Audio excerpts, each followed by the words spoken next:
Have you ever met someone who says, "Man, Zorah Magdaros hunts is so much fun and exciting"? Me? I've never met one.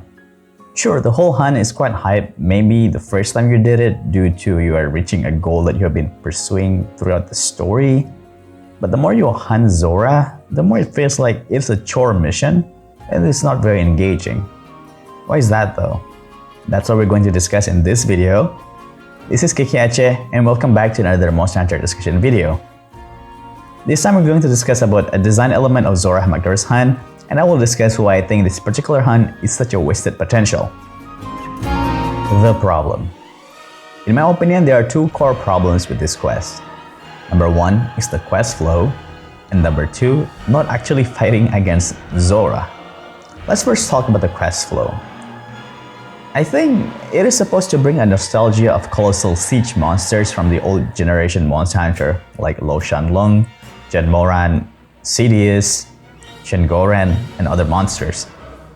In the past, with these monsters, we were trying to delay them from reaching its final destination while dealing as much damage as possible to their body parts. If you're able to get into the specific weak point, you would be able to deal significant damage to them by using the anti-dragon bomb. And at the end, we end up in a large arena, utilizing all of the siege weapons and our own weapon to deal as much damage to the monster as possible, either killing or repelling the monsters. And if you manage to deal a lot of damage during their moving phases, this final confrontation is somewhat easier, since you don't need to deal a lot of damage while also minding about defending the barricade that needs to be protected. To those who are not familiar with the old hunting flow, in essence, it is very similar to Kulf Taroth Siege, but less annoying since Kulf Taroth disappears all the time. And in the old Monster Hunter, these monsters are just going in a straight line, and it is quite relatively easy to just hit them. But Zorah's fight failed to achieve that kind of same hunting experience, since most of the time we were just using siege weapons, and the main objective of the hunt is to fight against stones instead of the actual monsters. The only thing we did somewhat interact with the monsters are through the siege weapon, as I said, cannons and ballista, as you do kind of deal damage as a hunter to the monsters. And even that gets very boring after a few minutes. As players, you really want to be engaged with the monsters with your own weapons. The only satisfying part of this particular hunt is when we are able to connect the ballista binder to it. But in the end, it doesn't achieve much except just stops it, and we just had more chances to just freely shoot cannons and ballistas.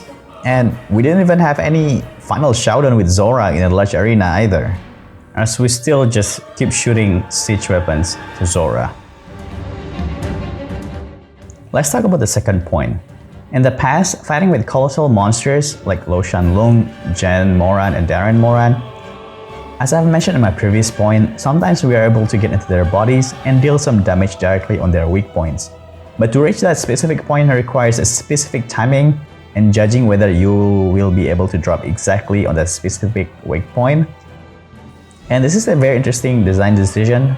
It rewards you for doing it right and punishes you for failing as you are losing on quite a bit of DPS. And it's always interesting to have this kind of design element when you're playing video games.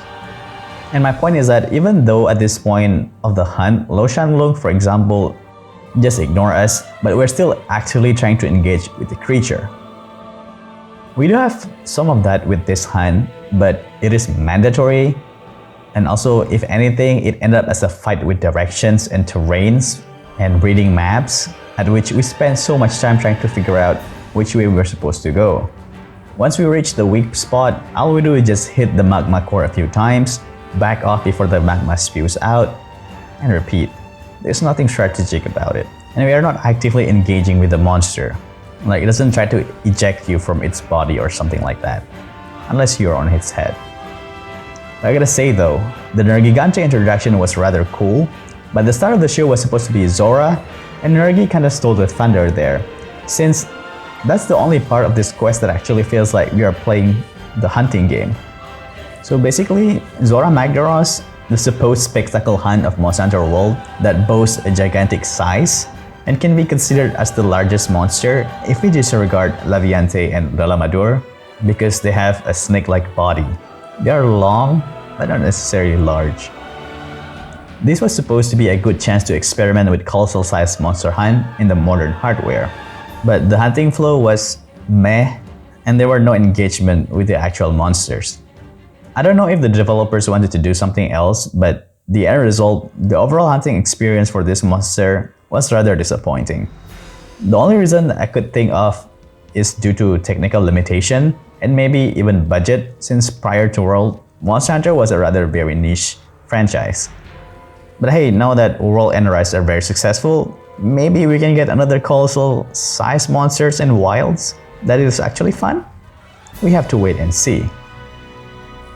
Now, I have described my problem with the hunt. I would like to kind of talk about how I would change the hunt. But before we go, do leave a like and subscribe to my channel, as it will help me a ton, because currently I'm not in the best situation financially, and you viewers, with just a click of a button, it will help change my life to a better direction so much. And of course, you viewers will keep getting some thought-provoking discussion content about Monster Hunter at least once a week. Let's aim to reach 1,000 subs within a month or two. I'm really sorry for stalling and have to share a little bit my personal circumstance. Let's talk about how I would like to change the hunt. First, I will turn it into several phases of battle. And also, I'm assuming we're going to fight Zora on land here, not on water, since that could be another unique hunt by its own. The first objective is trying to trip Zorah Magdaros so we could get onto its body. This could be achieved by using siege weapons like cannon, ballista, and hunter with blunt weapon could help damage the legs, since they're pretty tough with slashing weapon. The main aim is to break the rock hide around its leg so we could hurt its flesh and trip it. During this phase, Zora has a couple of attacks like leg stomps, swipes, magma shot from the rock hides on its leg, or even dropping rocks from above. With a variety of moves available to be used by Zora, Hunter needs to always be in caution for multiple directions. In order to avoid the leg stomp and swipes, Hunter needs to be clinging onto its leg, like how we brace during a mount, or move to a safer location. As for the lava and rocks from above, simply dodge once you notice you're in danger. Once we trip Zora, our goal is to climb onto its body instead of teleporting using the wing drake. It is more exciting to climb on its body from its feet onto the rock formation on its back. Once we are on the body, Zora starts to stand up again and continue to move forward. And then this plays similarly to World, we just continue with the magma core and also keep the magma core just to chew. And in addition, they could have added smaller monster as obstacle considering how big Zorah Magdaros is. I wouldn't be surprised to see an ecosystem on its body like fire lizard, bugs, and etc. These monsters should be exclusively during Zorah Magdaros fight, and their materials can be used to make Zora's armor. Once the cores are destroyed, it will stop moving but still standing on two legs. Now we're getting ready to force it to be on its four legs like a turtle by using Dragonator to heavily wound its torso and also Ballista Bander to keep it in place. And to do that, we need to retreat off its back. But Nergigante blocks our path. And now we're transitioning to Nergigante fight. This is pretty much how it goes in the world. Repel Nergigante quickly, and then you activate Ballista Binder and Dragonator to finally knocks down Zorah Magdaros. He gets extremely angry, but he doesn't have strength to stand up on two legs again. Now we enter the final phase. Since we can reach its heads and two legs, now we're going to fight its head and two front legs. You're able to hit its face to do a lot of damage, but it is a lot more dangerous since Zora is able to do slam, swipe, spitfires, and many kind of other attacks. The two front legs are extremely tough, except on specific spot, but if you bring blunt weapons, you can slowly destroy the rock hides on its leg. Its most powerful attacks is to perform body slams that will instantly kill you, and in order to prevent that, you will need to activate Ballista Binder in time before the slam occurs. And if you manage to prevent that, Zora's head will fall flat onto the ground, and it is your chance to actually hit its weakest point, the magma core on its head. Repeat the fight with this flow during the final phase till you deplete Zorah Magdaros' health. Other siege weapons are also available here like cannon, Dragonator, roaming ballista, so on and so on. There are more details I can add on this phase, but you get the rough idea on how this particular phase will look like. Finally, end the fight with Final Dragonator on its face to knock it unconscious for story reason, or kill it when you're doing the quest again. It is not the best version on how Zora could be fight, but at the very least, my version has more engagement with the actual monster, and we don't have to spend so much time traversing its body trying to look for magma core. Well, that's all I gotta say about Zorah Magdaros. I personally think that this fight is such a wasted potential. I don't know if all players agree with me, but once again, I've never heard someone actually enjoying the Zora's fight. Anyway, what were your problems with Zora's hunt? If it were you, how would you like to design this hunt differently? Let me know all about your amazing ideas in the comment section, so maybe I can learn one thing or two, since learning from other hunters is always the fun part being in Monster Hunter community after all. Anyway, thanks so much for watching. Do leave a like and subscribe to my channel, and let us reach 1,000 subs soon. It will help me a ton, and you hunters once again will get to hear more about the fascinating Monster Hunter topic, especially with Monster Hunter Wild trailer is coming very soon.